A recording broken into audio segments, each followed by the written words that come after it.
welcome to our final episode of 2025 of The Pulp. I'm your host, Bob, and I'm Maddie. And today we've got two very special guests who are front and center of everything that we do in this organization. We've got Dan Curtin and Martin Roth. Thanks for joining us, gentlemen. Nice to be here. Yep. Yeah. Maddie, thanks. Lots has happened in 2025, and we want to get into talking about some of it. I think we have to recognize that the year started off in a tougher way than it typically will, which has resulted in some of the things we're going to talk about today being different than other years, right? A lot of times we're talking about business wins and things of that nature. You know, as we've been slower at the start of the year, a lot of our focus was on safety improvements, equipment upgrades, sustainability initiatives, things of that nature. Right? So I thought maybe we could start things off by just sort of going site by site and speaking to some of the wins that we've had in any of those capacities.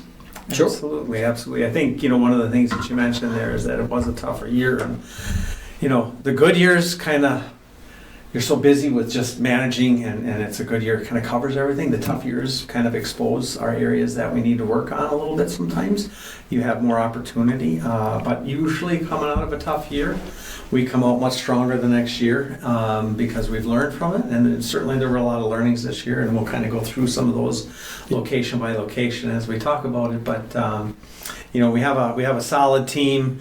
I'm confident that we're doing some things already that are going to start 26 off at a better pace for us, and it's going to be a better year than 25 was for us. And we'll build off of all those learnings from 2025 into 2026. So. And I think it's important to recognize that the business we're in is cyclical, and it always has been. A couple of things are unique about where we are now is the down cycle has been longer than we've ever seen it. And so we can't control the down cycles, but we can control how we react when the business starts to bounce back. Right. So the first part of this year was definitely a carryover of the down cycle that has essentially been in place since 2023. Right. Well, that makes sense. And I think, the coming out of a tough year, I always think of sports analogies, and it's like if your team has a rough season, the coming out of that, you're usually going to put together a stronger year go forward. Be able to, I like when the GMs say not a rebuild year, but a reload. Yes. Right. So right. I think that's what we got to look at 2026 as. Yeah, but as we go site by site, let's talk about some of those things that we've done. Start right here in Appleton. Been lots of safety improvements this year. Focus on getting the right safety folks in place and documenting our procedures, working with the teams, creating the safety committees, and just being more present on the floor.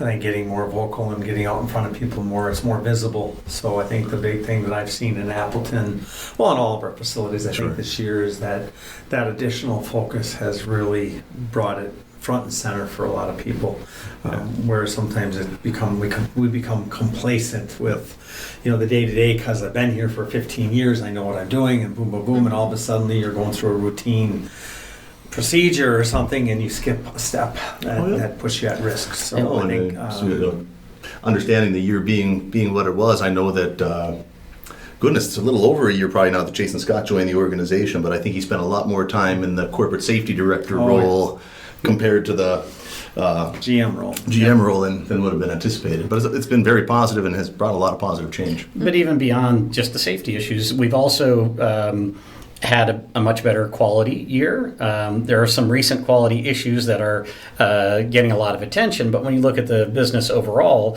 our claims are down 39% in Appleton versus the previous year. So as we lock in those safety and quality procedures, we only expect things to get better. Right. So we are working a lot harder on documenting and making sure that all those procedures and the training is in place, and that'll pay dividends down the road. Yeah, absolutely. And as we sit here and finish the final backfills of what has been a bit of a cascade of filling the safety manager role and the quality manager role here in Appleton, that's only going to benefit even more as that all gets rolling. Well, I think so. And the other thing that really was new this year for all of us that have been here for a while is the new safety protocol. I'm not used to having to go online and fill out all these safety questionnaires and such, but it makes you think, and it makes you better, and it puts it front and center. And as a company goes, with 500-ish employees, that's a big job to keep track of where everybody's at Yep. when it comes to safety training. So kudos to the group that put that together, Maddie and the team. As So we sit here, I've got a few safety trainings in my queue for box line work that I'll be doing tomorrow. there you go. Yeah. And I think while we're talking about Appleton, I think it's also important to recognize that there have been a lot of systems development, a lot of IT improvements, everything from the check-in kiosks that Steve and the team helped us out with a lot of other behind-the-scenes systems improvements that are they're usually Appleton-centric because they start here and then they're going to move out to the rest of the organization. So while we're talking specifically about Appleton, I didn't want to leave that off. No, the you're list. right, and that really is behind the scenes. So a quick shout out to Greg, Matt Cryle, and Devin, because they don't get seen a whole lot. Steve. Right. Yeah. And Steve, of course. Yeah. Oh, well, yeah, Steve gets seen a little more often, but yes, Yes. of course, Steve too. Can't Yeah, forget. and I think some of the things that really, because it's Appleton, a lot of it is, there was a lot of customer facing Yes. improvements that really streamlined our communication with our customers, which, especially when you're in a situation like we are now where we're behind and late on orders, making it easier and more timely to communicate.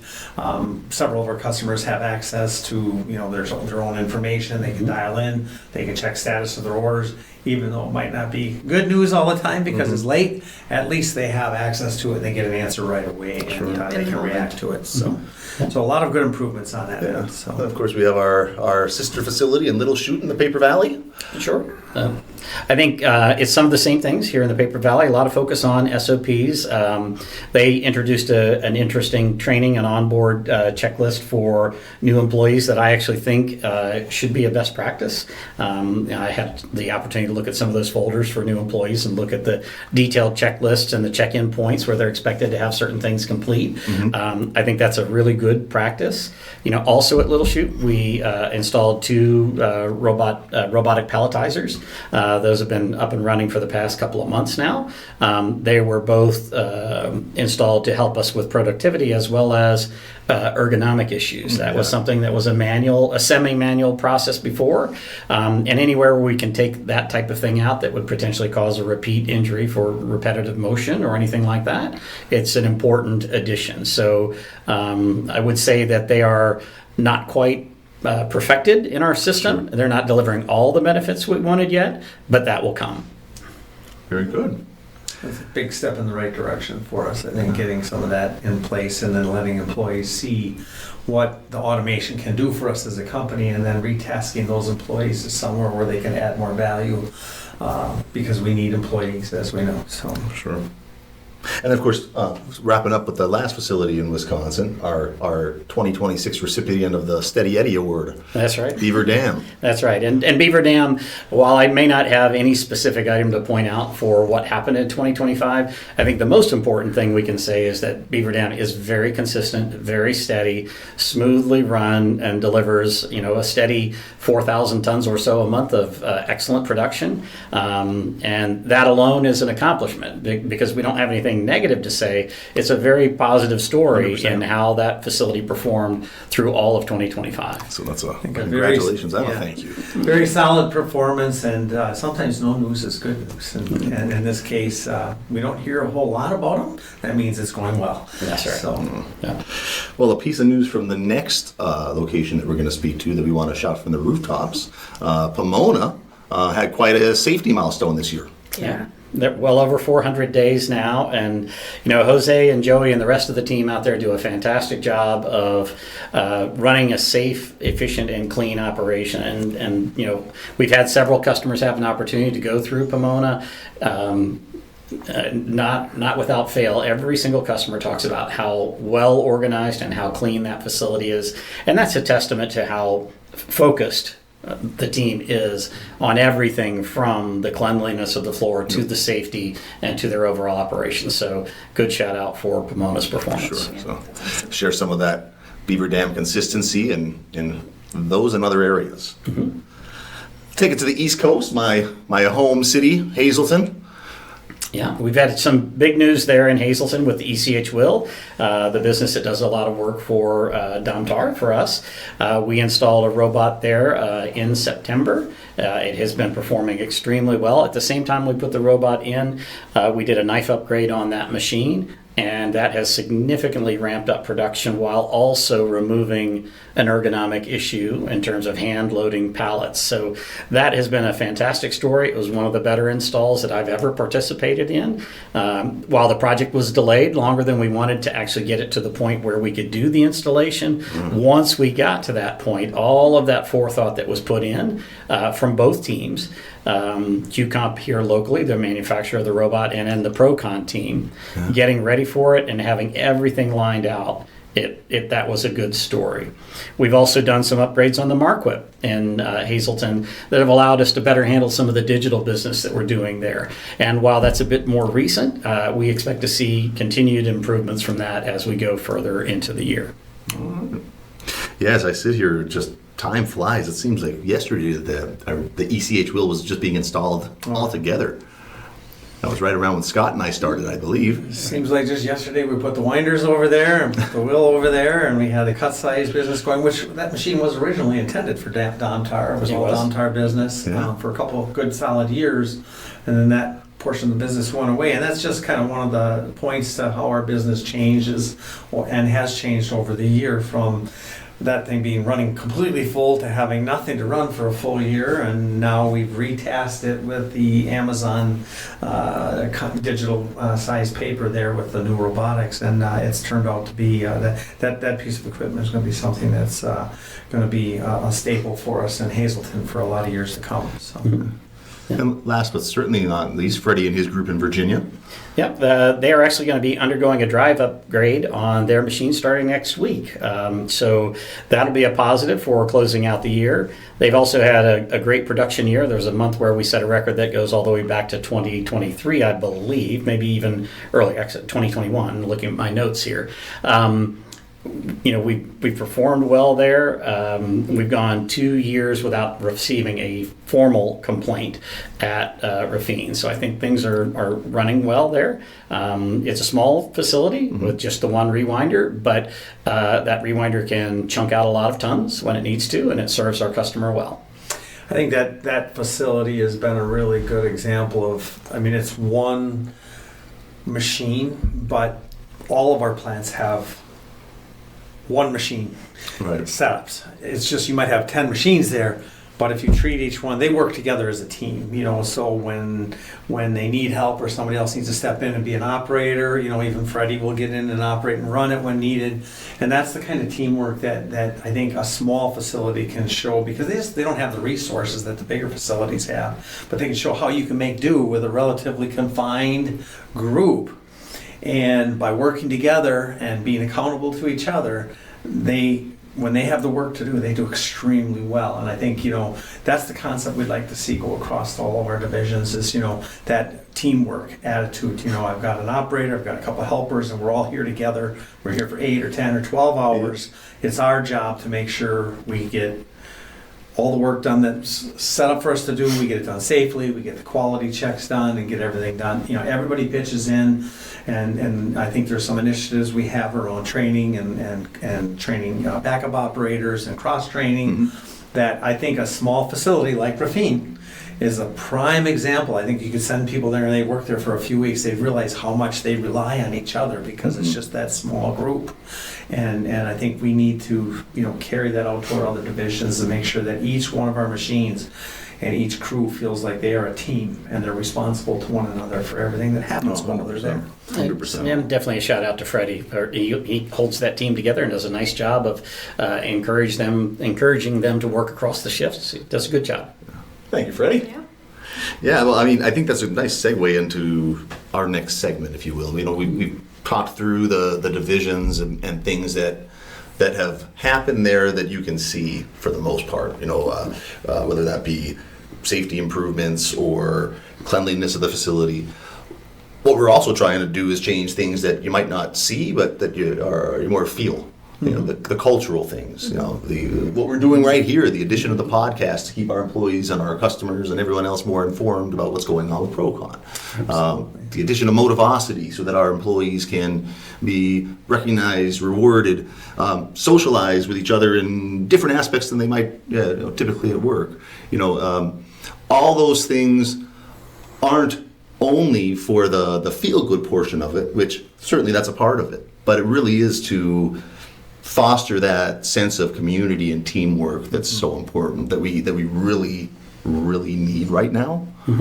I know my mind is on upcoming handbook revision meetings, and there's going to be a pretty good portion of that's on some attendance policy revisions, and I just can't help but want to repeat some of the contents of those slides as we sit here and just speak to the fact that,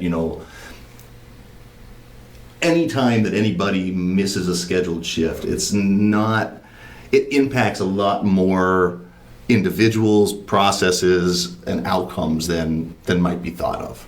Well, there's no one here that operates in a silo by themselves. So, everything from taking an order to placing the order in the systems to scheduling it to actually being there to run the machine to logistics, it's all one chain. And if you have an individual that breaks the chain through an unplanned absence, a lot of people have to try to recover. So anytime that a shift is missed for whatever reason, it does have an impact greater than just on the one individual that's not there. We have an opportunity at the moment right now to take on orders that would help us get out of this backlog with our customers. And that's not an opportunity that we have all the time. We can't control when the orders come in, but when they do come in, we need to be able to respond quickly so that we keep the business within ProCon and it doesn't go to competitors. And one big part of that is for us to be able to consistently plan our schedule, to be able to honestly tell customers, yes, you're going to have that order in 3 days. And if you have a series of unanticipated absences within that 3-day window, now we're making excuses and we're having to apologize to often now more than one customer for more than one order, and the domino effect takes place. Yeah, it digs a hole that you got to pull yourself out of. Yes. And that's just frankly, that's where we are right now, right? We've got the opportunity to make some hay while the sun's shining, right? And we just haven't been able to. And so, not to turn this podcast into a plea, but to a certain extent, we're asking everybody to contribute. We're going to be, some things are site specific. I know we've got a greater need for overtime at some facilities than other, but where appropriate, we're going to be rolling some things out over the course of the next few days, or may already be rolled out by the time this episode is released, to incentivize overtime for the remainder of the year. Yeah, absolutely. Here in the Paper Valley, we have more orders than we are presently able to handle. We have customers that are unhappy because we are behind, and we are going to pull out all the stops we can and offer some incentive programs for overtime here in the Paper Valley over the next couple of weeks to a month. Yeah. So pay attention to that. Like I said, it may very well already be rolled out by the time this episode is released, but if not, it'll be aired shortly thereafter.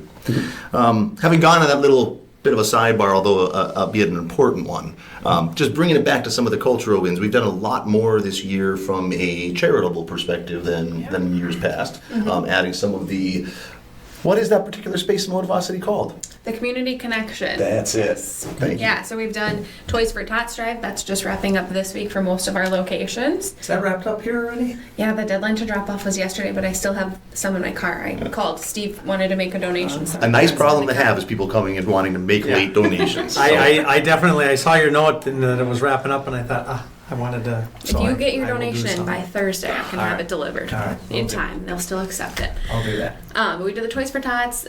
We did a Thanksgiving food drive, which was a huge success. Big shout out to Hazelton. They had a very large donation amount there. Great. Appleton Beaver Dam did well as well. Awesome. We also did the turkey trot here in Appleton, where we had a few volunteers handed out bibs. You handed out pies. Yes. Yep.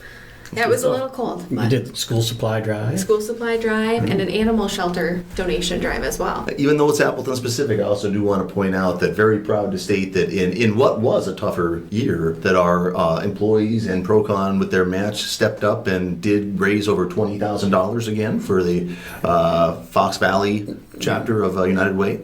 So another big win there. thanks to everybody who contributed. That's a big deal. They do a lot of good work in the community. So I think other things on the cultural front, there's been a lot of training activities, our partnership with Tech Center here on the CDL program. Yeah. Oh, yeah. Some other things that we've put in place there that to encourage that. We're talking about lots of operator trainings coming up, the opportunity for employees to become trained on running a piece of equipment and step up when needed, and be properly compensated when they make those choices. Absolutely. Looking at a variety of ways to incentivize good and needed behaviors. well, there's lots of opportunity. So if people want it. So Speaking of opportunity, no better segue into what's coming up in 2026. So what would we say are identified as goals or areas of focus for this coming year? I think for 2026, we're going to take what we did in 25 and build on it. The safety, the quality, the motivosity, the community, building that community spirit. We can all do better at that. It starts right with me. It goes through our whole organization. But, making people feel welcome, I think it goes a long ways towards improving all aspects of going to work. So I think we can all try to do a little better there. Of course, there's a lot of other initiatives we're taking to improve the bottom line. Efficiencies that Martin mentioned with some of the robotics that were put in. We'll be able to realize some of the benefits of that throughout 26. We've in a tight year like 25. You look at ways to cut costs and improve. So if there's wasteful things that are being done, time being spent wastefully, and we talked about IT, some of the things they're doing. They're trying to automate some reporting. We're trying to address issues out on the floor where maybe tracking and recording information becomes easier now because you can scan, take a picture, do it. There's a lot of things coming out that are going to be pretty exciting throughout 26 from that end of it. And then Martin has some things I know on the floor that are happening this year from equipment and other things we're looking at doing. So. I think the paper industry is notoriously poor for forecasting. Yes. But in 2026, right now, the first part of the year remains strong. There are positive signals across most of our plants that things are going to continue at today's levels relative to what we saw at the beginning of 2025 when things were much slower. So at least at the start in 2026, there's going to be continued opportunity for us to take advantage of the orders that are in hand. So we'll be looking at different ways to engage our workforce and understand, what is working and what isn't working, and how do we make sure that when we bring on new employees that they're welcomed and that they're getting the training that they need, and that they feel like their contributions are being recognized. Absolutely. We also want every employee to have a path to growth within the company. Ultimately, I would love it if everybody on the floor was able to operate a piece of equipment, because then if you had an unplanned event and an operator wasn't able to show up, we'd still be able to run equipment. That ought to be a goal, and we want to make sure that everybody sees that as a progression that's available to every employee. The same is true within our office ranks too. Is I want everyone in the salaried workforce to understand that there should be a path to progression within the company. There should be avenues to improve and get educated and further and move up in our overall management structure. 100%. Yeah, I know cross-training is a big topic that we've talked about for a lot of years, but I think there's a renewed focus on it going forward right now. And in the past, we've tried to find ways to recognize employees that are cross-trained to work in multiple areas, because obviously that helps us with flexibility. It also makes your job more interesting. It's a lot nicer to come to work, and if somebody happened to call in sick or needs help, hey, I can go over there and run that machine, or I can work over there, and it's not your same everyday task. So, I always viewed that. I worked on the floor at the mill, and, the more you knew, the more places you could go and work, and especially if you were looking for overtime opportunities, which back then I always was. It was great because I was normally a helper. Yep. I could work over on a Friday night if somebody called in sick, and I could run the machine because maybe my operator didn't want to be forced to stay. And by the way, that's what they used to do back then, is you didn't go home if your partner didn't come in. You were forced to work their shift. So, that's the difference today. We're not forcing people to work, but flexibility is one of the things that we're trying to focus on, and I think it's opportunity for everybody. I mean, it's to have a more interesting job, play a more interesting role within the company. That community we're talking about, you know, the more we get to know and learn about other people's jobs, the more we appreciate what they do. You know, so I think there's a lot of things that can happen when you're willing to go outside of your normal area, maybe even your comfort zone, and try to take on some additional responsibility. And then there's ways that we as a company want to reward for that, because that's going to make us a better company. So, And I think we'll continually look in 2026 for areas that are repetitive, where there might be a better way to do things, maybe lean on automation, maybe lean on robotics, not because we're trying to displace the person, but because we're trying to remove the opportunity for injury or repetitive motion injury. We also want to improve our productivity. You know, we want to make sure that in 2026 we're able to produce more finished products per person than we were in 2025 and 2024 and 2023. We need to, that is the nature of business, and that is the nature of our competitors. They all are able to produce more with fewer resources year after year, and that's just one of the things that we have to recognize as a business if we intend to continue to grow. And those employees that, as Dan pointed out, those employees that can step into one or two or three different roles beyond their current role, that makes them more of a utility player for ProCon and more valuable to us. Opens up more pathways for Absolutely. advancement and all those good things. Absolutely. Yeah.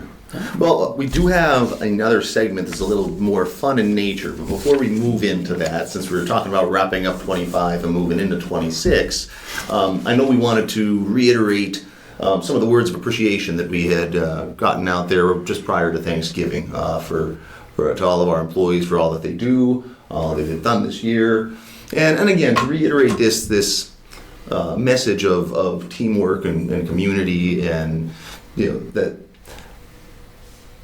one site failing can drag down all the others, or not even failing, not meeting expectations might be a better way of phrasing even it. one individual struggling can bring down a small team, you know. So I think you know, we talk community. Part of being part of a community is looking at if your neighbor needs help, you go over and give them a hand, you know. That's just being a good neighbor, and same concept applies at work, you know. Our business is very diverse, and that's actually a good thing and a bad thing, because if one area is slow, maybe another area is busy. You know, that's one of the reasons why we adding the coating division is we're hoping that food products, food packaging will be more stable than traditional commercial print, the markets that we traditionally served with our converting. So that stability will lend itself to more opportunities. But what it will mean is when one department's slow, we don't want to send those people home. This department's busy. Hey, you know, are you willing to go over and help out, help your neighbor, be part of the community? And that's what we're trying to grow here. To quote Mark, is about the fact that ProCon is all of us. We're ProCon. Oh, absolutely. Right. Absolutely. Yeah, ProCon is nothing but the people that are working here. We're a service organization. Without the people, we're nothing. Yep. You know, we just have a bunch of pieces of equipment sitting around. So, you know, it's all of us here working every day together. Everybody's got a different role to play, but every role is important. It's just like the old fireman's, you know, water bucket brigade. Yep. You know, take one person out. They're all passing the bucket, but take one person out. Now, what do you do? You know, I mean, you got a gap, and we have to fill that gap, and that's what we're looking for from our employees, is that flexibility to be willing to step up and take a little additional responsibility on. And that's a positive for everybody. Plus, you get to meet some other people, work in a different area, make job a little more fun. So. Yeah, so with all that being said, we'll start moving into some of the fun stuff here. A little bit of rapid fire question and answer selection, if you will. Why don't we start off with a favorite holiday tradition or food? I always like a réveillon, which is a celebration after midnight mass. I came from a very big family with a lot of kids. So the older kids, we would go to midnight mass, and when we got home afterwards, we would have a big party, and we would wake up the younger kids, and they would open up their presents. There was a little madness or method to the madness there, because we would all go to bed around 2 or 3 in the morning, and the kids would play with their presents the rest of the morning. I come from a big family. I think my relatives would wish they would have known that. Yeah, they let the kids get up at 2:30 because they were going to sneak up anyways and go That's down and right. look at it. We were just talking, one of our traditions, we always went up to our cabin in northern Wisconsin over Christmas, and usually Christmas Eve, and we had all the gifts in big black bags in the backs of the kids. They didn't really know what was in it. We got there and they all went in, and we usually went to bed. It was late Friday night or Christmas Eve night, and then my wife and I would be up very late, like till 2, 3 in the morning, sometimes 4 even, wrapping gifts and getting them out because we couldn't wrap them before we went up because the wrapper would tear, trying to get it all up there. So anyways, that was our big thing for Christmas Eve. And then we would go and constantly open the door upstairs. We had a view down over to the Christmas tree, and we would always track. My sisters and I would wake up and tag each other. Hey, let's go track. We'd open the door, and you could see down in the railing. Nope, he didn't come yet. Go back into bed, and that was a fun tradition always. But a new tradition we've started in recent years is there's a sleigh ride that we've been doing up there, and it goes through the woods, and you stop at a little campfire and have hot chocolate that was cooked over the fire, and it's pretty fun, nostalgic It's feeling. another one of my favorites too. Yeah, and we usually have several families that come, so we fill up a big sleigh, and we have 20-ish people oftentimes. So it's a big group. So that's another tradition. But yeah, getting up there over Christmas is northern Wisconsin is a beautiful place to spend the holidays. So Nice. How about you, Bob? Goodness, well, it sounds like a generic one, but honestly, it's decorating with the family. Pretty soon it's not going to be a holiday tradition because we do it earlier and earlier every year. This year we did it on Halloween evening after the kids got home from trick-or-treating. They insisted they wanted to start doing it. So by next year it might be 4th of July. On the 5th of July we're decorating for Christmas. Christmas in July. There you go. But that's it. Love decorating with the family. All right. Let's go into a this or that holiday edition. Sure. Real tree or fake tree? Mark? Real tree. Real tree. Fake tree. So 3 real, 1 fake? I know it's a long episode already.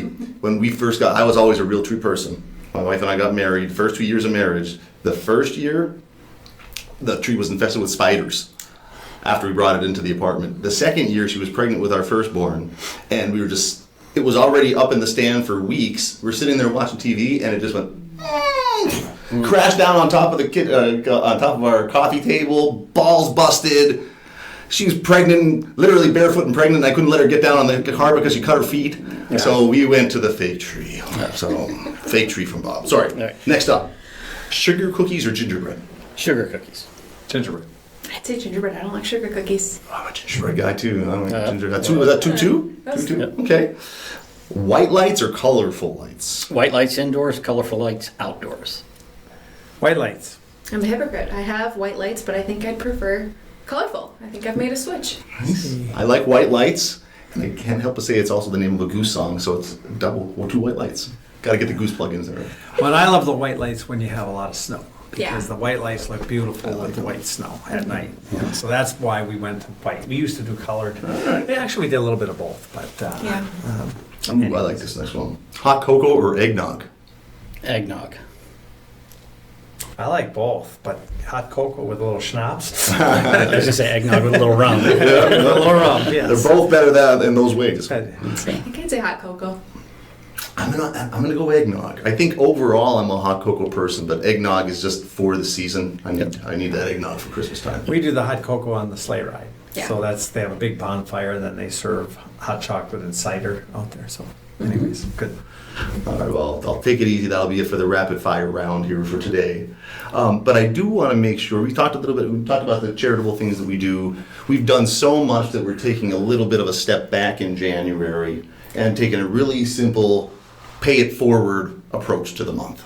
Yeah, we don't want it to be overwhelming. Any of the ideas and community things that we've done are just opportunities. We're never forcing anyone, or it's not like we are saying we need everyone to participate every time we do something. It's just opportunities. Pick what you like. We don't want there to be any pressure that way. Yeah, no. But we're taking the pressure off in January. Yeah, but always easy to pay it forward with some random acts of kindness. Hold the door open, but don't do it from such a distance that you make it awkward. All things like that.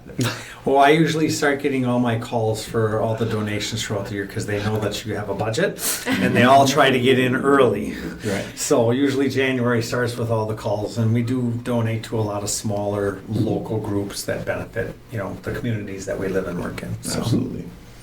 Also want to make a quick plug and reminder to everybody that the ProCon's Great Cookie Book. Great ProCon cookie. The Great book. ProCon Cookie Book. I messed up that title. That's going to be available for download in Motivosity as of December 15th. Yeah, Monday. Mm. Yeah. And I've seen lots of tasty recipes come through to the Pulp email address, so looking forward to. I'm hoping some people take the initiative to cook those cookies and bring them in, Yeah. so we can all taste them as well. And then just what's coming up in 2026, we are changing the format a little bit. We've already sort of transitioned into it. It'll be one episode per month of the Pulp going forward. So even though we clocked in at a 20, is 20 episodes. this the 20th or 21st? This is 20th. All right, so 20 episodes in 2025. There'll be 12 in 2026. Yeah, so with all that said, If you have any ideas, Oh. submit them to the pulp at proconusa.com. that was a well-timed plug, Maddie. Very good. Right. So as we wrap up 2025, I want to take one more opportunity to thank everybody for their hard work, dedication, and everything that they bring to ProCon on a daily basis. Can't wait to see what's ahead in 2026. I want to thank our special guests, Martin and Dan, again. Thanks, gentlemen. Yep, thank you, and thank you to everyone in the company. Yeah, I'd like to say thanks to all the employees and wish everybody a safe holiday season. Let's finish the year out strong and safe. 100%. So until next time, stay safe, stay curious, and keep making ProCon great. Thank you.